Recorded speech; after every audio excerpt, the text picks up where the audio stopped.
Congressman Andy Biggs from Arizona. He is a member of the House Freedom Caucus. Congressman, first of all, in this bill that the Senate passed, you already have voted against a Harvey bill because, as Congress so often does, they loaded it with stuff that have nothing to do with Hurricane Harvey. I assume you're going to vote against this bill that the Senate just passed, correct? I whipped no, that's correct. All right, so what then do you think is going to happen with the president's plans to get tax reform in? I mean, he needs every Republican he can get to stand with him on significant tax cuts. Will he get it? Well, I think he can get the tax reform because that's really the heart of what Republicans are all about. I mean, we want to do the tax reform. I'm with him on the tax reform.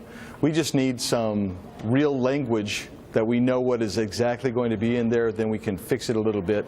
But let's not fiddle around with some of these machinations. Let's do a straight-up tax reform bill. Yeah. Everyone will know what's in it.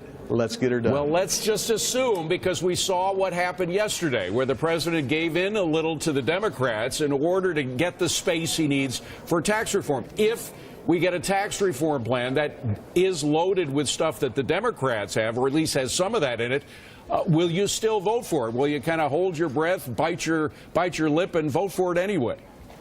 Well, I just find it unlikely that we're going to see a lot of Democrat issues on this bill, you know, because what we really want is the things that we talked about: a lower corporate rate, a good immediate expensing. We want to see the repatriation rate low. We want to get individual tax rates lower. We want to conflate the brackets.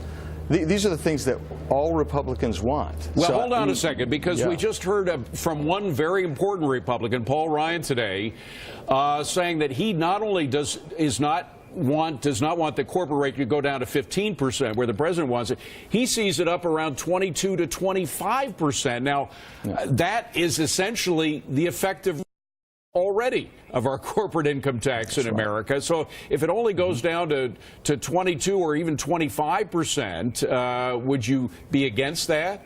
Yeah, we've got to take it down to 15%. You want to stimulate this economy.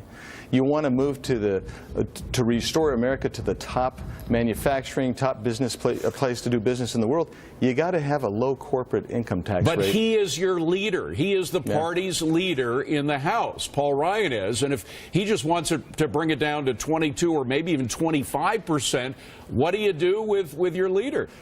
Well, he's our leader, but the reality is there's a vast majority of Republicans, and I don't want to speak for everybody, but I do belong to some conservative organizations, and the vast majority of this conference wants a lower corporate tax rate. So what do you do if he comes in and says it's going to be 25% or 22%?